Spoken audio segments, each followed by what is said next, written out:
हाँ जी, तो जय हिंद मेरे प्यारे बच्चों, कैसे हैं आप लोग। मैं आशा करता हूं कि आप सभी लोग मस्त होंगे और ठंडी में अपनी आनंद को ले रहे होंगे, मजा मतलब पढ़ाई का।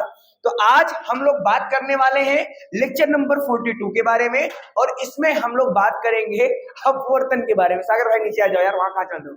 तो 42 के बारे में, अपवर्तन के बारे में बात करने वाले हैं। लेकिन ये जो क्लास है आपको डेली शाम को 7 बजे आपके अपने YouTube चैनल कैरियर अकेडमी कुंडा पर डेली मिलती है। तो आप सभी लोग जरूर से जरूर जुड़ा करें, और क्लास आपको कैसी लगी जरूर आप मेंशन किया करें। चलो, तो आज का गोल हम देखते हैं। सबसे पहले आज का हमारा गोल होने वाला है प्रकाश का अपवर्तन तथा इसके नियम।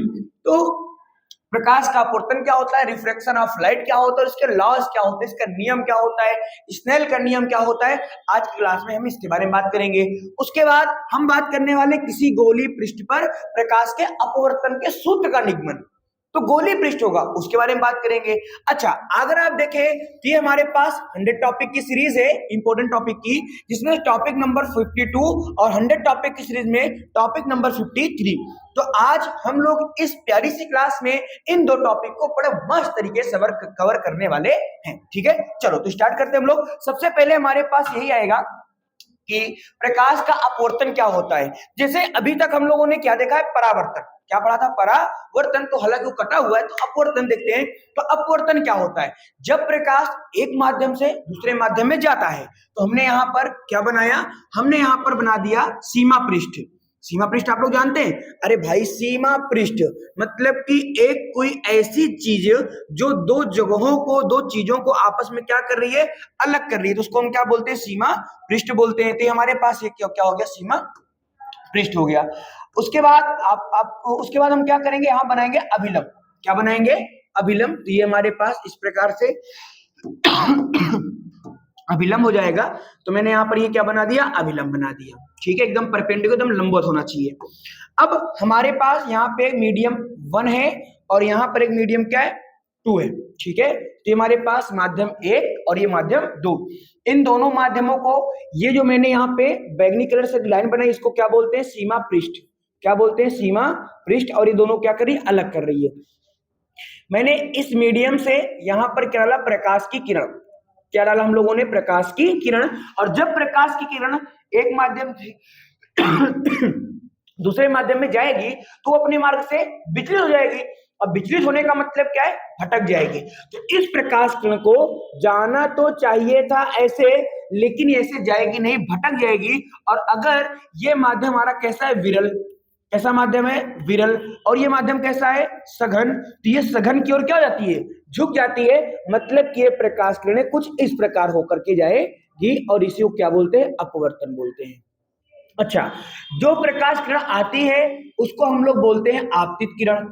जो प्रकाश किरणें आती हैं इसको हम लोग बोलते हैं आपतित किरण। जो प्रकाश किरणें दूसरे माध्यम में निकलती हैं उनको बोलते हैं अपवर्तित किरण। क्या बोलते भैया, अपवर्तित किरण। ये हमारे पास अपवर्तित किरण हो गया। उसके बाद ये हमारा क्या है, अभिलंब। तो एन डैश से लेकर यहां तक क्या ये हमारा अभिलंब है। तो खांसी से आपको समझ में आ ही रहा होगा कि ठंडी का प्रकोप बहुत ज्यादा है। ठीक है, तो इसलिए थोड़ा सा खांसी वांसी आ रही है, तो उसके लिए थोड़ा ध्यान दीजिएगा अपने अपने। तो हमें तो अपना ध्यान दे ही रहा हूँ। उसके बाद यहाँ पे हमारा ये अभिलंब हो गया, ये आपतित किरण हो गया। और यहाँ पे जो एंगल बनता है ना, उसको हम लोग बोलते हैं एंगल आई, जिसको हम लोग हिंदी में बोलते हैं आपतन कोण। क्या बोलते हैं, आपतन कोण। और इसकी इंग्लिश होती है इंसिडेंट। इंसिडेंट, इसीलिए वहां पे आई लिखा जाता है। इसको क्या बोलते हैं, एंगल आर। क्या बोलते हैं, एंगल आर। इसको बोलते हैं रिफ्रैक्टिव एंगल, मतलब अपवर्तन कोण। चलो इसकी हिंदी भी लिख देते हैं। इसकी हिंदी क्या होती है हमारे पास, अपवर्तन कोण। क्या होती है, अपवर्तन कोण होता है। तो हमारे पास अपवर्तन कोण हो गया। तो जब प्रकाश किरणें, अपवर्तन क्या होता है, जैसे कि परावर्तन क्या होता था, हाई स्कूल याद करो। जब प्रकाश किरणें किसी चीज से टकराती थी, टकरा करके वापस आ जाती थी।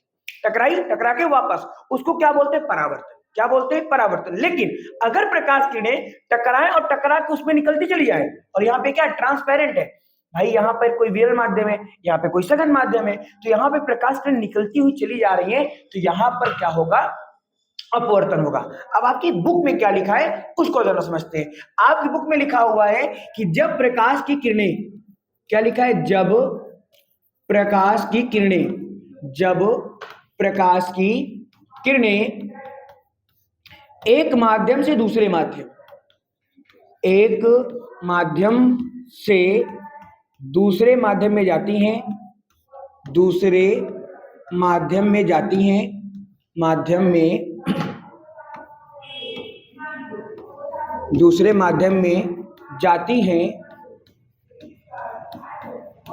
तो वह अपने मार्ग से विचलित हो जाती हैं, तो वह अपने मार्ग से विचलित हो जाती हैं, विचलित हो जाती हैं। प्रकाश की इसी घटना को क्या बोलते हैं? प्रकाश का अपवर्तन बोलते हैं। तो जब प्रकाश की किरणें एक माध्यम दूसरे माध्यम में, मीडियम 1 मीडियम 2, कोई सा कोई माध्यम हो सकता है, उससे कोई दिक्कत नहीं है।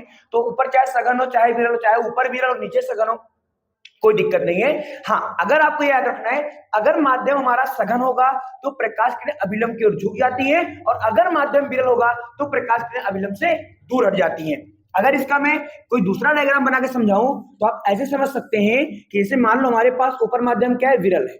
चलो अब क्यों उल्टा मानना है ना? तो ऊपर हमारे पास माध्यम क्या है? सघन। क्या है? सघन। और नीचे क्या है? विरल। इसकी इंग्लिश क्या होती है? रेरर और डेंसर। क्या होती है? रेरर और डेंसर। हमने यहां पर जब प्रकाश किरणों को आपतित कराया, देखिएगा ध्यान से, अब की बार अच्छा, अगर ये मीडियम ना आता बीच में, ये माध्यम ना आता, तो प्रकाश किरणें हमेशा सीधे चलती हैं, तो यहां पर ये सीधी चलती है, इसका मतलब ऐसे निकल जाती। लेकिन अगर माध्यम आ गया तो प्रकाश किरणें विचलित होंगी। विचलित होने का सेंस, ये तो अभिलंब की ओर झुकेंगी, ये तो अभिलंब से दूर भागेंगी। तो जैसे यहां पर आप देखो, यहां माध्यम सघन था तो अभिलंब की ओर झुक गई, यहां माध्यम नीचे वाला विरल है तो अभिलंब से दूर भागेंगी, मतलब कि इधर नहीं आएंगी, ये ऐसे होके निकल जाएंगी। तो यहाँ बाकी सब कुछ वही, अभिलंब इसके बीच का एंगल बनेगा एंगल आर। क्या बनेगा यहाँ पे? Angle R. और यहाँ क्या बनेगा? एंगल आई बनेगा। वही चीज होता है। ठीक है, आगे हम क्या देखने वाले हैं? इसके नियम। तो आपको पता होना चाहिए हमारे पास अपवर्तन के 2 नियम होते हैं। अपवर्तन के नियम, तो हमारे पास आ गया यहाँ पे अपवर्तन के नियम, लॉज ऑफ रिफ्रैक्शन। क्या होता है अपवर्तन के नियम? सबसे पहला नियम तो जो परावर्तन का नियम है, जो अपवर्तन का नियम, दोनों क्या है? सेम है। क्या है कि ऑफ हो गया भाई ये फिर से आज। चलो जी ठीक है, अभी 1 मिनट हम लोग गाँव में जाए, फिर हम लोग मिलते हैं। हाँ जी बच्चों, तो अब हम देखते हैं अपवर्तन के नियम। भाई थोड़ा सा लाइट वाइट की प्रॉब्लम हो जाती है कभी कभी ना, तो ऑफ हो जाता है, बट कोई बात नहीं। तो हम क्या देखने वाले हैं? अपवर्तन के नियम।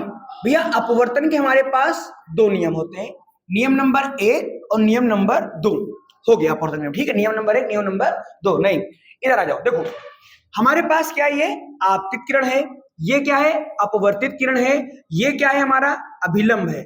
और इस वाले पॉइंट को हम क्या बोलते हैं? आपतन बिंदु। क्या बोलते हैं? आपतन बिंदु बोलते हैं। अब सुनिएगा मेरी बात ध्यानपूर्वक। आपतित किरण, अपवर्तित किरण तथा आपतन बिंदु पे डाला गया अभिलंब। आपतित किरण, अपवर्तित किरण तथा आपतन बिंदु पर डाला गया अभिलंब, तीनों एक ही तल पर होते हैं। देखो एक ही तल पे तो है, सीमा पृष्ठ पर है। क्या? आपतित किरण, अपवर्तित किरण और आपतन बिंदु पर डाला गया अभिलंब, तीनों एक ही तल पर होते हैं। और ये हमारा क्या है? पहला नियम है। तो आप यहां पे लिखेंगे आपतित किरण, तो हमारे पास जाएगा आपतित किरण, फिर अपवर्तित किरण, आपतित किरण, अपवर्तित किरण तथा आपतन बिंदु, तथा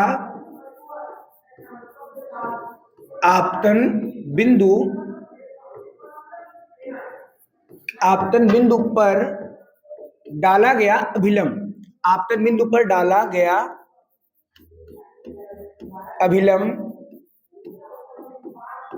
आपतन बिंदु पर डाला गया अभिलंब, तीनों एक ही तल पर होते हैं।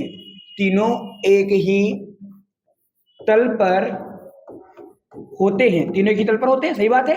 यही इसका पहला नियम है और यही परावर्तन का भी पहला नियम है। लेकिन दूसरा नियम बड़ा इंपॉर्टेंट है और एक आपके एग्जाम में आता है, स्नेल का नियम क्या है? ठीक है, सुनिएगा ध्यान से मेरी बात को। यहां पे कौन सा कोण भैया? आपतन कोण। ये कौन सा कोण हमारे पास? अपवर्तन कोण।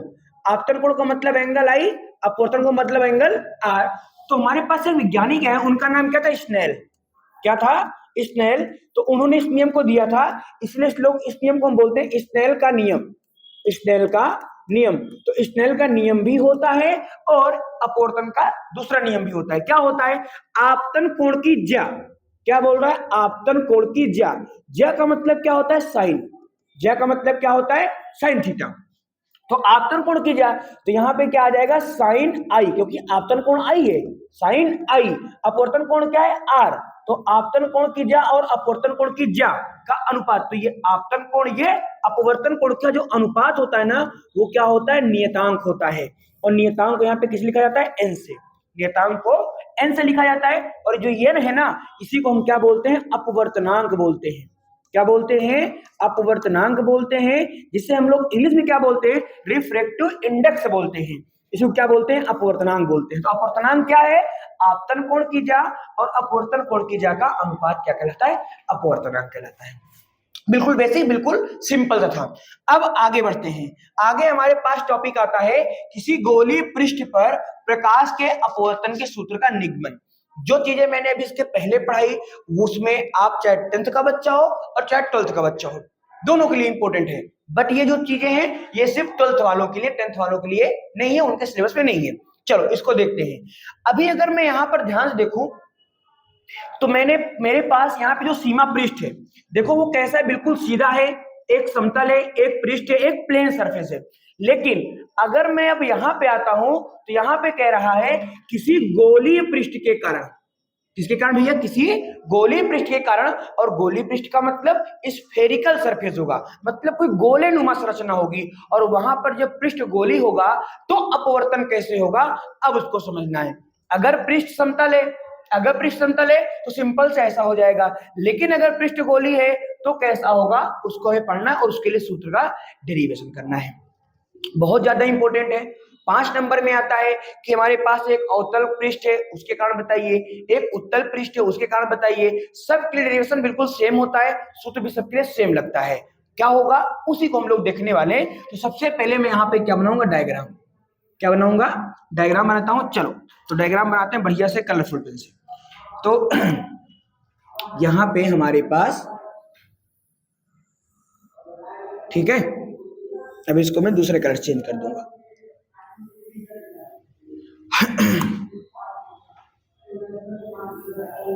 ये हमारे पास एक क्या पृष्ठ है, देखो पृष्ठ कैसा है? गोली है, और बोल रहा है गोली पृष्ठ है। गोली पृष्ठ हो गया। इस पृष्ठ के इस वाले पॉइंट पर, ठीक है, इस वाले पॉइंट पर हमने यहाँ पे क्या खींच दिया? हमने यहाँ पे एक रेखा खींची, और उस रेखा का नाम क्या होता है? सीमा पृष्ठ। बोलो क्या होता है? मुख्य अक्ष। किस कलर से खींचे? चलो ठीक है, इसी से। तो यहाँ पे हमारे पास ये क्या हो जाएगा? ठीक है, ये मैंने यहाँ पे एक रेखा खींची। आ जाओ भाई, डॉट डॉट डॉट नहीं आना चाहिए, लाइनिंग पूरी होनी चाहिए। देखो भाई, बहुत आराम से डेरिवेशन समझिएगा। इसका जो डेरिवेशन ना, सबसे ज्यादा जो इंपॉर्टेंट पार्ट है ना, उसका डायग्राम है। अगर डायग्राम आप बना लेते हो ना, तब भी आपको 2 नंबर मिल जाएंगे। इतना इंपॉर्टेंट है क्योंकि थोड़ा सा क्रिटिकल है। सुनिएगा ध्यान से। अब मेरे पास क्या होने वाला है? मैंने यहाँ पर क्या लिया? एक वस्तु। क्या लिया? एक वस्तु लिया।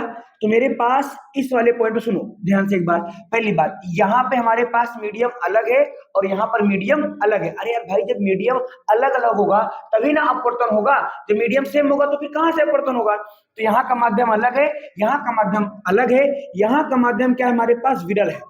यहाँ का माध्यम क्या है? मेरे पास विरल है। और इस माध्यम का जो अपवर्तनांक है, उसको मैंने बोला वो क्या है? N1 है।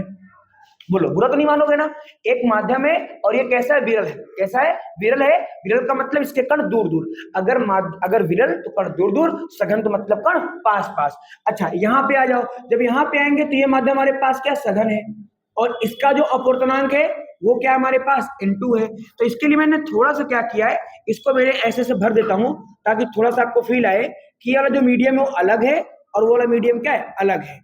तो ये मैंने जो ऐसे डेट बना रहा हूं ना, ये डिजाइन नहीं है, ये इसमें क्या है? ये बता रहा है आपको कि ये वाला माध्यम सघन है और ये वाला माध्यम क्या है? विरल है।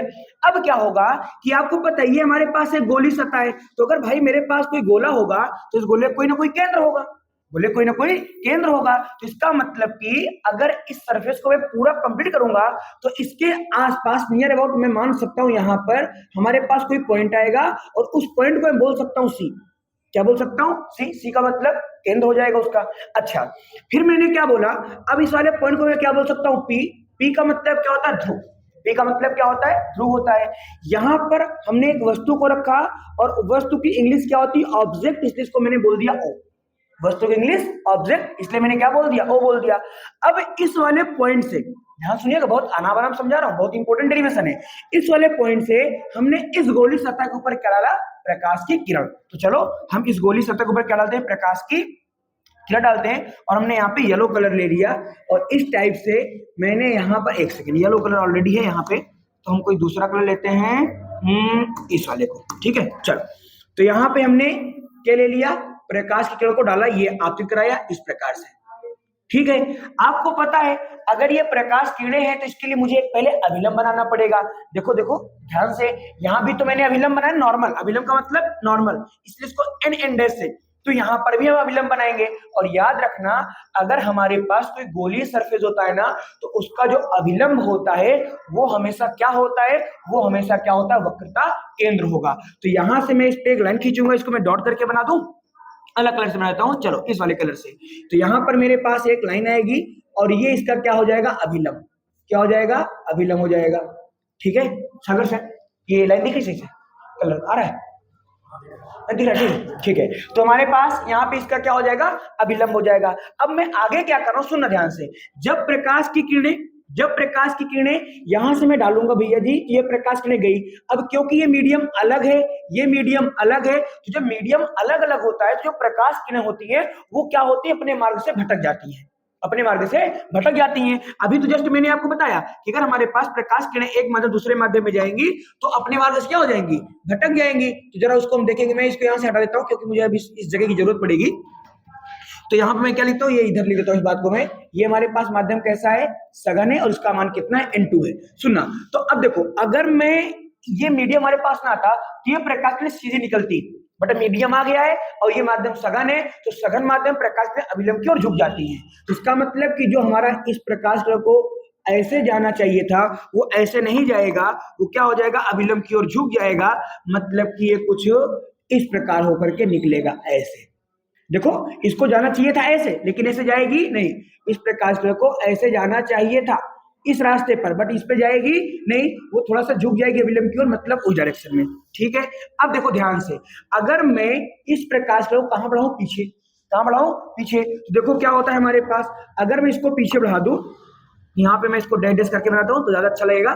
सुनना, तो ये प्रकाश किरणें कुछ इस प्रकार से आएंगी और इस वाले बिंदु पर पहुंचेगी। ठीक है, अच्छा अब सुनना ध्यान से, अगर मैं यहां से प्रकाश, देखो ये प्रकाश किरण ऐसे जा रही है और ये प्रकाश किरण नीचे से कोई जाएगी, तो ये प्रकाश किरण दोनों ऐसे फैलती हुई जा रही है। और अगर दो प्रकाश किरणें भाई फैलती हुई जाएंगी तो आपस में कभी मिलेंगी नहीं, तो इनको पीछे खींचेंगे तो यहाँ मिलेंगी। तो यहाँ पे इसका क्या बनेगा? इमेज। यहाँ पे इसका क्या बनेगा? इमेज। इमेज मतलब प्रतिबिंब, इसलिए मैंने इसको क्या लिख दिया? आई। क्या लिख दिया? आई। आई मतलब इमेज, ओ मतलब ऑब्जेक्ट, सी मतलब क्या? वक्रता केंद्र, सेंटर ऑफ कर्वेचर। अब अगर मैं यहाँ पे बात सुनना, तो ये वाला पॉइंट का बहुत प्यार से नाम दे दिया, क्योंकि ये पॉइंट का बड़ा खेल है भाई। देखो ना, सभी मिल रहा है, इसका नाम मैंने बहुत प्यार दे दिया। क्या दे दिया? ए। क्या दे दिया? ए। और इस पॉइंट से, बिंदु ए से मैंने क्या किया, जो हमारे पास ये क्या है? हमारा मुख्य अक्ष है, इसके ऊपर मैं लंब खींच दिया और उस लंब को देखो मैं ऐसे बना देता हूं। ठीक है, तो ये हमारे पास ये क्या हो जाएगा? लंब हो जाएगा।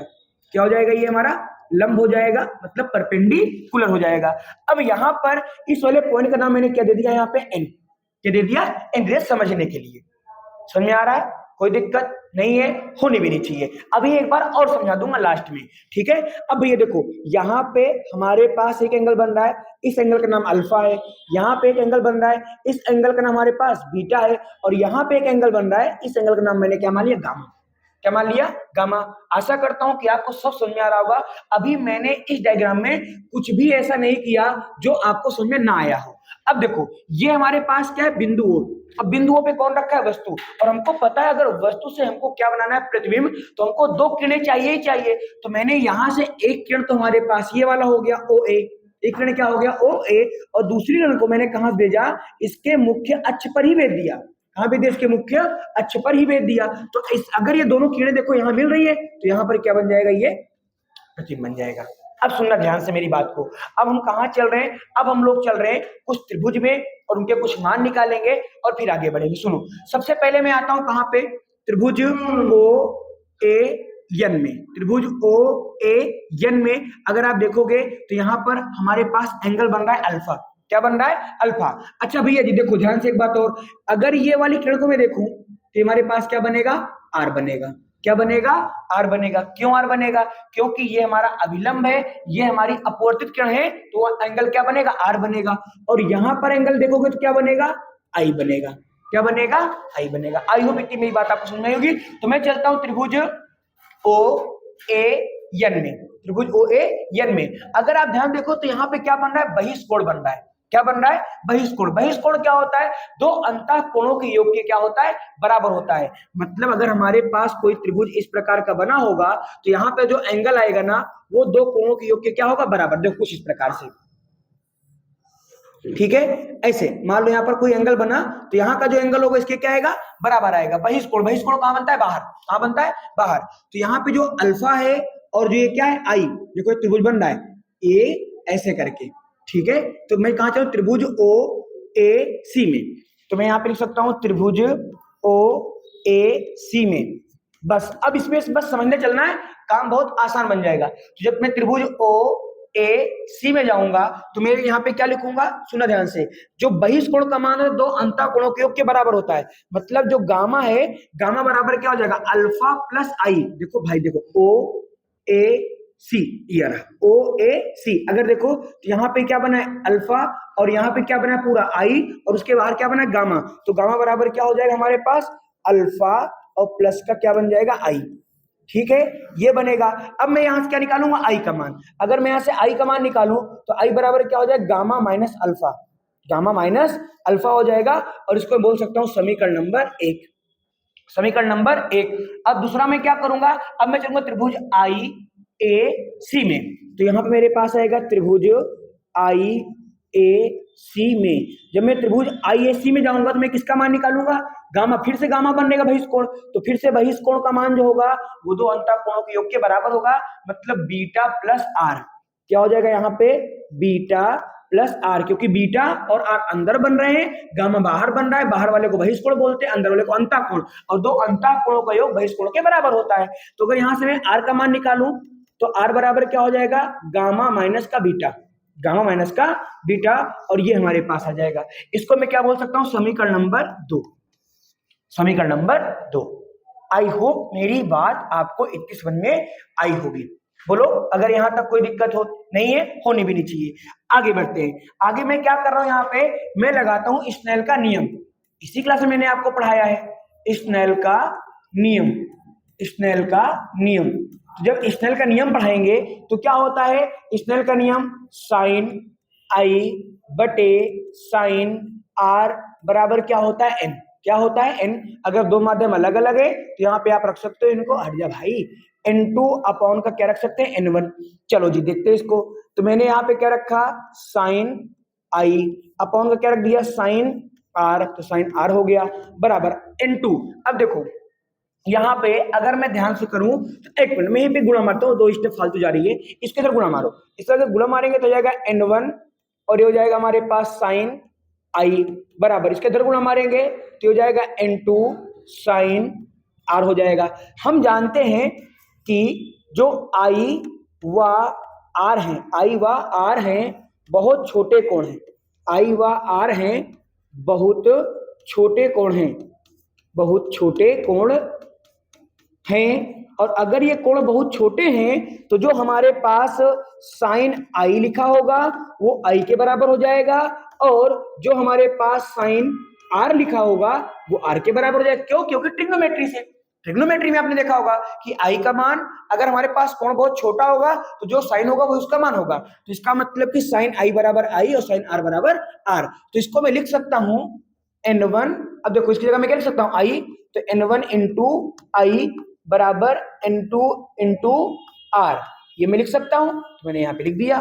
बोलो कोई दिक्कत नहीं है, होनी भी नहीं चाहिए। अब मैं क्या करूंगा, आई व आर के मान रखूंगा, तो आप यहां पे लिख सकते हैं कि समीकरण 1 व 2 से, समीकरण 1 व 2 से आई व आर का मान रखने पर, आई व आर का मान रखने पर, तो चलो रख देते हैं। अब देखो आई व आर का मान क्या आया है, आई का मान आया है गामा माइनस अल्फा, आर का मान आया गामा माइनस का बीटा। तो यहां पे मैं क्या लिखूंगा, देखो भैया एक बार फिर से लिखते हैं, यहां पे वैल्यू क्या है मेरे पास n1 इंटू आई, n1 इंटू आई, आई का मान क्या आया है हमारे पास गामा माइनस अल्फा, तो यहां पे क्या हो जाएगा हमारे पास ये गामा माइनस का अल्फा बराबर क्या हो जाएगा n2, और ये क्या हो जाएगा हमारे पास गामा माइनस का बीटा, ये बीटा लिखा हुआ है, ठीक है।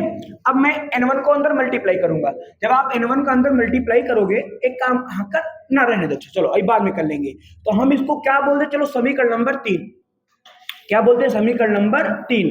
अब हमारा क्या उद्देश्य होगा, अल्फा बीटा गामा का मान निकालना, अल्फा बीटा गामा का मान निकालना। तो अब मैं यहां पर जो क्रियाकलाप कर रहा हूं ये क्या बताएंगे, अल्फा बीटा का मान, तो अल्फा बीटा का मान। अब देखो ध्यान से, यहाँ पे हमारे पास एक त्रिभुज बना हुआ है, ये अल्फा वाला, देखो अल्फा वाला ऐसे में गया, मैं ऐसे यहाँ पे, और ये तो त्रिभुज ओ ए एन में एक त्रिभुज बना हुआ है ना, तो इसको मैं क्या बोल सकता हूँ, त्रिभुज ओ ए एन।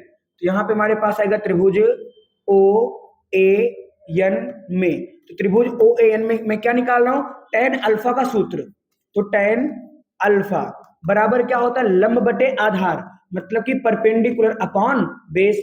अब देखो यहाँ पे आ जाओ जरा, अगर मैं इस सूत्र में आऊं तो इसका लंब कौन है हमारे पास, ये वाला पार्ट, मतलब an, क्या है an, तो मैंने इसको क्या लिख दिया यहाँ पे हमारे पास, ये आ जाएगा, मान लो हमारे पास आ जाएगा an अपॉन का आधार।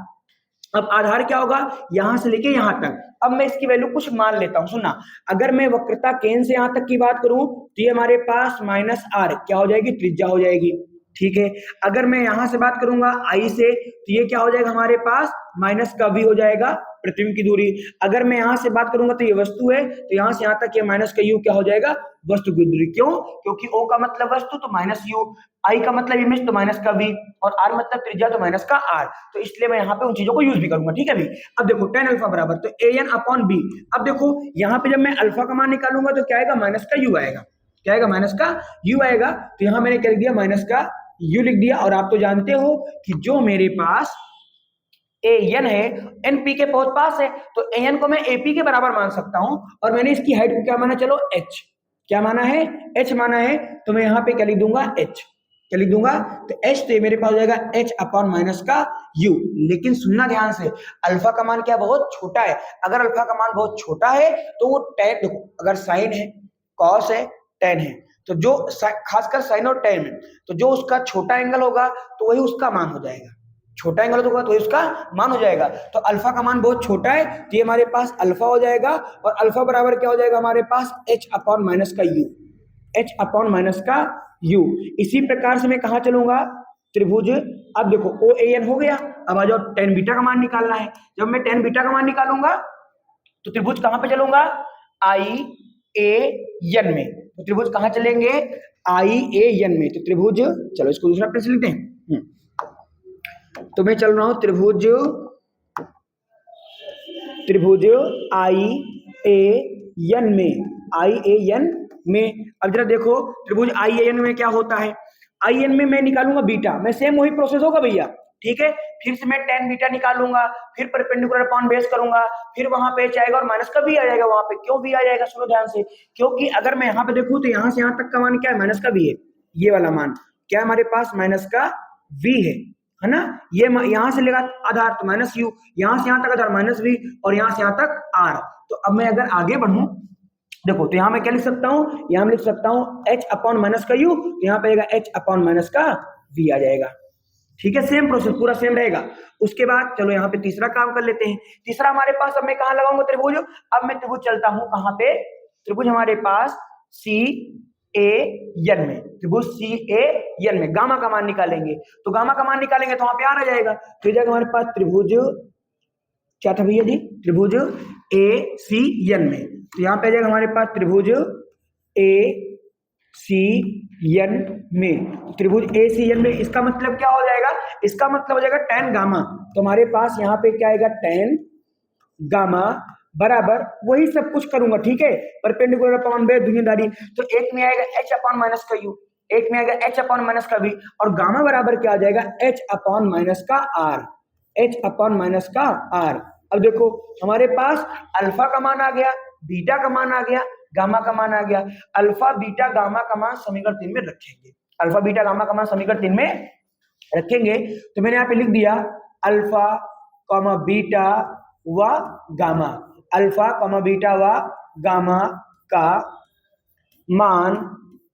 मान समीकरण 3 में रखने पर, समीकरण 3 में रखने पर, जब समीकरण 3 में रखेंगे, अब देखो समीकरण 3 मेरे पास क्या है, एक बार मैं लिखूंगा, ठीक है, n1 alpha n1 gamma minus alpha. तो यहाँ पे आप लिख सकते हैं, हट जाओ भाई हट जाओ ना, तो यहाँ मेरे पास क्या आएगा n1 और यहाँ पे आएगा गामा माइनस का अल्फा बराबर, फिर उसके बाद क्या लिखा है हमारे पास यहाँ पे, देखो जरा ध्यान से, n2 गामा माइनस का बीटा। तो यहाँ पे आ जाएगा हमारे पास n2 और ये आएगा गामा माइनस का बीटा। अच्छा n1 है तो इसको आप n1 लिख दो, अल्फा गामा का मान, अब देखो गामा का मान मेरे पास क्या है अभी देखना, ठीक है, पीछे यहाँ पे आया था h माइनस का r, h अपॉन माइनस का r। अल्फा का मान क्या आया था, h अपॉन, और क्या आया था, अल्फा में u आया था, अल्फा में क्या आया था u, देखो यहाँ पे हमारे पास अल्फा में क्या आया था, u आया था। तो यहाँ पे हमारे पास हो जाएगा h अपॉन माइनस का u हो जाएगा, ब्रैकेट बंद बराबर, n2 है तो इसको n2 आप रहने दो।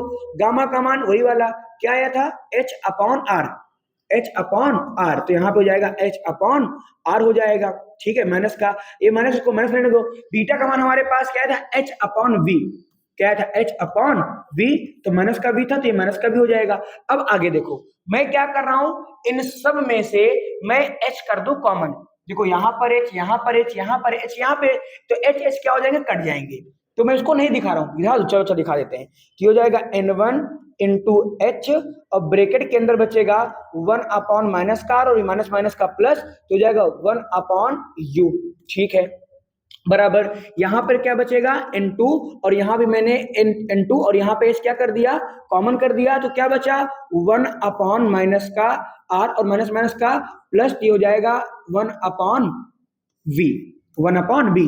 अब देखो इस h से ये h क्या हो जाएगा, कैंसिल आउट हो जाएगा, तो क्या बचेगा, ये बचेगा n1 का, मैं अंदर गुलाबी कर रहा हूँ, n1 का अंदर गुलाबी कर रहा हूँ, तो n1 अपॉन का क्या बचेगा, माइनस का r, और यहाँ पे क्या बचेगा, प्लस का n1 अपॉन का u, और बराबर क्या बचेगा, ये हो जाएगा हमारे पास n2 अपॉन का माइनस का r, और ये प्लस का क्या बच जाएगा, n2 अपॉन यहाँ पे v बच जाएगा। मैं क्या कर रहा हूँ, आर आर वाले टर्म को एक तरफ और यू वी वाले टर्म को एक तरफ कर लेता हूं। जब मैं आगे चलूंगा और मैं यहाँ पे देखो, अब जैसे ये माइनस का आर है, इसको भी मैं इधर ला सकता हूँ, बोलो इधर ला सकता हूँ, तो ये हमारे पास क्या हो जाएगा, ये हो जाएगा n1 अपॉन का माइनस का आर, तो पहले लिखा हुआ है माइनस, इसको इधर लाओगे तो क्या हो जाएगा हमारे पास n2 अपॉन का आर, बट अब ये क्या हो जाएगा प्लस में, ये माइनस में इधर आएगा तो प्लस में हो जाएगा, बराबर का इधर क्या बचा हुआ है n2 upon we, n2 upon we, और इसको मैं इधर लाऊंगा तो माइनस का हो जाएगा, ये हो जाएगा n1 upon you, n1 upon you.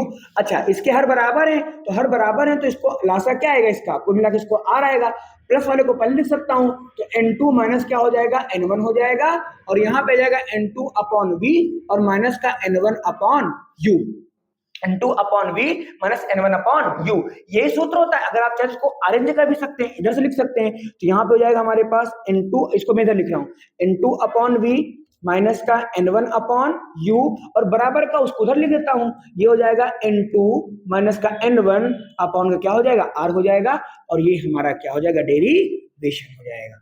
तो किसी गोलीय सतह के लिए जो अपवर्तन का सूत्र होता है N2/V माइनस N1/U बराबर N2 माइनस N1/R होता है।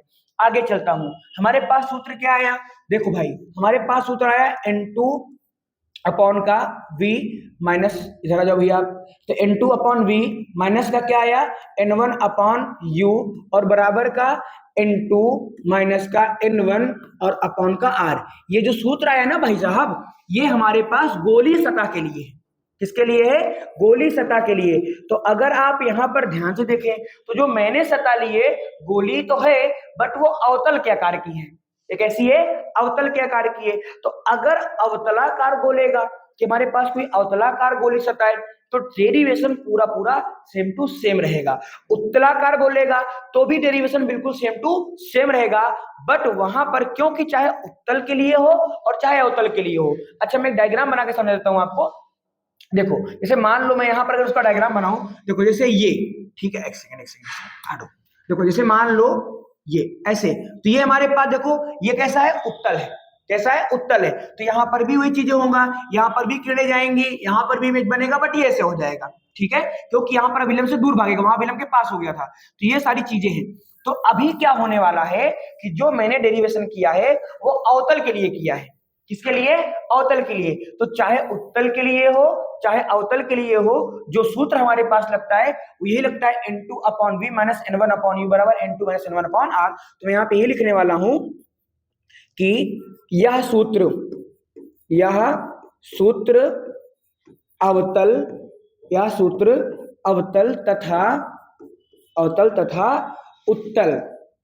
तथा उत्तल दोनों के लिए सिद्ध होता है या दोनों के लिए सत्य है। दोनों के लिए सत्य है, मतलब कि कोई सा भी गोली सतह होगी दोनों के लिए प्रूव हो जाएगा, दोनों के लिए। हाँ, ये याद रखना है, सबसे बड़ी बात नोट करके, कि अगर यहां पर जो प्रकाश किरणें हैं वो कहां जा रही है? विरल से सघन। देखो भी दिखाता हूं आपको, प्रकाश किरणें कहां जा रही है? विरल से सघन। तो ये हमारे पास क्या हो गया? देखो यहां पे देखो, पहला माध्यम क्या है? विरल। तो विरल से कहां जा रही है? सघन में। तो अगर हमको उल्टा बोल दे क्या कि सघन से विरल,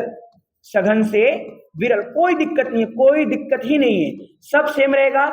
बस जहां जहां पर N2 है उसकी जगह पर N1 आएगा और जहां पे N1 उसकी जगह पे N2 आ जाएगा इस डेरिवेशन में। तो अगर इसके लिए मैं निकालूंगा तो क्या हो जाएगा?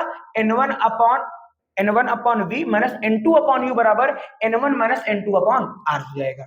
ठीक है, तो ये हमारे पास डेरिवेशन होता है। 1 मिनट का समय लेकर मैं फटाक इसको क्या करते हैं? रिवीजन करते हैं। सुनो, हमारे पास एक गोलीय सतह है, गोलीय सतह अवतलाकार है। इसके ऊपर मैंने यहाँ पर ये बना रखा है, ये सघन माध्यम है, वो विरल माध्यम है। यहाँ पर एक एंगल अल्फा है, बीटा है, गामा है, क्योंकि जब मैंने यहाँ से प्रकाश डाला तो ये प्रकाश किरणें जाएंगी तो अल्फा कोण बनाएंगी, ये बीटा बनाएगी और ये क्या बनाई? गामा। कैसे बनाई? क्योंकि हमारे पास वस्तु है, जब वस्तु से प्रकाश किरण डालेंगे तो एक प्रकाश किरण गई। अच्छा, जो हमारे पास मैंने बैगनी कलर से बनाया हुआ है ये वाला पार्ट, जो मैं अभी कलर कर रहा हूं इसको, ठीक है, ये हमारे जो ये वाला जो हमारे पास रेखा है ना, ये हमारी क्या है? ये हमारी अभिलंब है। ये क्या है? अभिलंब है। और हमको पता है ये माध्यम विरल है और वो माध्यम क्या है? सघन। और जब प्रकाश किरण विरल से सघन में जाएंगी तो अपने मार्ग से अभिलंब की ओर झुक जाएंगी। तो अभिलंब इधर है ना, तो इस प्रकाश किरण को जाना चाहिए था ऐसे, लेकिन ये प्रकाश की इधर क्या हो गई? झुक गई। क्यों? क्योंकि वो माध्यम कैसा था? सघन था। कैसा था? सघन था। तो ये हमारे पास बात आ गई। दूसरी बात, अब जब झुकेंगी, देखो बाबूजी, ये प्रकाश किरण जब झुकी तो ये ऐसे निकल जाएगी। एक प्रकाश किरण मैंने इसके मुख्य अक्ष से डाला हुआ है, देखो 2 किरणें, क्योंकि प्रतिबिंब बनाने के लिए 2 किरणें चाहिए। अब यहां पर जो किरणें वो ऐसे फैलती हुई जा रही हैं, तो आगे तो कभी नहीं मिलेंगी, तो मैंने क्या किया? इस कलर को पीछे बढ़ाया। जब इस कलर को देखो मैंने पीछे बढ़ाया तो इसको मैंने यहाँ पे डॉट डॉट करके दिखाया हुआ है। जब मैं इसको पीछे बढ़ाता हूं तो ये बिंदु यहाँ पे आता है आई पे, और यहाँ क्या बनेगा? इमेज। क्या बनेगा? इमेज। तो वस्तु से अल्फा, वस्तु से क्या बना? अल्फा, इसलिए इसको मैंने बोला माइनस का यूज। आई से क्या बना? इमेज, इसलिए मैंने इसको बोला बीटा, और माइनस का वी, और गामा को मैंने आर मान लिया यहाँ से एंगल को। ठीक है, फिर मैंने क्या किया? तीनों त्रिभुजों का यूज करते हुए मैंने यहाँ पे किसका मान निकाला? अल्फा का। किसके हिसाब से? बहिष्कोण के हिसाब से। किसके हिसाब से? बहिष्कोण के हिसाब से। तो बहिष्कोण बराबर क्या होता है? 2 अंतः कोणों का योग। 2 अंतः कोणों का योग। तो यहां पे मैंने क्या किया? उसके अंदर जो 2 अंतः कोण थे मैंने उनको ऐड कर दिया। तो देखो गामा, देखो ध्यान से, यहाँ पे मैं बना के दिखाता हूँ आपको। ये हमारे पास एक था, एक ये था और एक ये था। यहाँ पे देखो ये बाहर बना हुआ है, तो ये हमारे पास बहिष्कोण, और अंदर क्या बना, अल्फा और आई। देखो यहाँ पे ये अल्फा और आई, तो इसलिए मैंने इनको क्या कर दिया, ऐड कर दिया। क्या कर दिया, ऐड कर दिया। तो अल्फा प्लस आई गामा हो जाएगा। यहां से मैंने आई का मान, क्योंकि मुझे आपतन कोण चाहिए, तो मैंने आई का मान निकाला, और सेम प्रोसेस मैंने यहाँ पर किया, वहां पर मैंने आर का मान निकाल लिया। फिर मैंने क्या लगा, स्नेल का नियम। तो यहाँ पे देखो क्या लगा, स्नेल का नियम क्या होता है, साइन आई बटे साइन आर बराबर N2 अपॉन N1, जानते हैं आप सभी लोग। तो यहाँ मैंने कर दिया N2 अपॉन N1 का मतलब क्या है कि यहाँ पे माध्यम 2 का अपवर्तनांक है और बटे माध्यम 1 का अपवर्तनांक है, ठीक है, जिसको मैंने ऐसे लिख दिया। फिर मैंने इसका आपस में तिरछा गुणा कर दिया, और आई व आर क्या है, बहुत छोटे हैं। तो जब साइन थीटा की बात करते हैं उसका एंगल बहुत छोटा होता है, तो जो उसका कोण होता है वो उसका मान होता है। तो यहाँ पे आई है तो इसका मान आई हो जाएगा, और यहाँ पे आर इसका मान आर हो जाएगा, जैसे कि मैंने यहाँ पे आपको समझाया है, तो ये इसके बराबर हो जाएगा। फिर मैंने N1, अब देखो इसकी जगह पे आई लिख दिया, इसकी जगह पे आर लिख दिया, सॉल्व किया। अब मैंने क्या किया, आई व आर का मान तो पीछे निकाला ही था, देखो यहाँ पे आई व आर का मान पीछे निकाला था, और इसको मैंने क्या किया, वहां पे आई व आर का मान रख दिया। हटो भैया जी, आई व आर का मान यहाँ पे मैंने रख दिया। आई का मान गामा माइनस अल्फा, आर का मान गामा माइनस बीटा। फिर मैंने क्या किया, इसको बोले समीकरण नंबर 3, बहुत इंपॉर्टेंट है ये समीकरण नंबर 3। फिर मैंने क्या किया, पीछे त्रिभुज में जो हमारे पास जो डायग्राम बना है, वहां से मैं अल्फा बीटा गामा का मान निकालूंगा एक एक त्रिभुज को लेकर के, और जब मैं निकालूंगा तो यहाँ पे हमारे पास अल्फा का मान, बीटा का मान, गामा का मान निकाला। कैसे निकाला, एक त्रिभुज को समझा देता हूँ, बाकी सब एक है। त्रिभुज OAM में गया, मैंने tan अल्फा का मान निकाला, tan थीटा बराबर क्या होता है, लंब बटे आधार, मतलब परपेंडिकुलर अपॉन बेस। और जब इसको निकाला तो h अपॉन माइनस क्यू आया, पहली बात। दूसरी बात, अल्फा बहुत छोटा है, इसलिए साइन हो tan होगा, तो अल्फा जो छोटा होगा उसका मान होगा, वो इसका मान होगा, इसलिए मैंने अल्फा जगह tan अल्फा की जगह मैंने अल्फा डाल दिया, और यहाँ पे h अपॉन माइनस का p माइनस का u, और सब मैंने ऐसा किया। बीटा बराबर h अपॉन माइनस का v, गामा बराबर h अपॉन माइनस का r कर दिया। उसके बाद अल्फा बीटा का मान आ गया, समीकरण को मैंने सॉल्व किया, और हमारे पास डेरिवेशन क्या हो गया, कंप्लीट हो गया। ठीक भैया जी, तो ये रही हमारी आज की क्लास। और अगर आपको इसकी पीडीएफ चाहिए भाई साहब, तो आप कहाँ जाइए, टेलीग्राम पे कोचिंग वाला चैनल अपना जो है ऑनलाइन का, कैरियर एकेडमी कुंडा पे, तो ऑनलाइन ऑफलाइन दोनों कोचिंग है अवेलेबल कैरियर एकेडमी की। तो अगर आप चाहते हैं पूरा मटेरियल, तो आप वहां पे आके ऐड हो जाइए, सब कुछ वहां मिलेगा। ठीक है, तो आज का आपका होमवर्क यही है कि आज आप जरूर, आप सभी लोग स्नेल का नियम लिखना। किसका नियम, स्नेल का नियम लिखिएगा, ताकि हमें पता चले कौन कौन पढ़ रहा है, कौन कौन पढ़ नहीं रहा है। ठीक है भैया जी, तो ठीक है, मिलते हैं आपसे अगली क्लास में। बहुत इंपोर्टेंट क्लास अगली वाली भी होने वाली है। अपना ध्यान रख के भाई पढ़ाई वढ़ाई करते रहो। देख भी रहे थे स्टार्टिंग में भी थोड़ी बहुत खांसी आ रही थी, अभी तो ठीक है, मान लो पढ़ाते पढ़ाते खांसी भूल जाती है कि पढ़ाई चल रही है, बीच में नहीं आते, स्टार्ट हो रहा था तो उसने कहा 2-3 बार आ जाते हैं। ठीक है, चलिए तो मिलते हैं आपसे अगली क्लास में, लेक्चर नंबर 43 में। बाय बाय, टेक केयर, जय हिंद भाई लोग।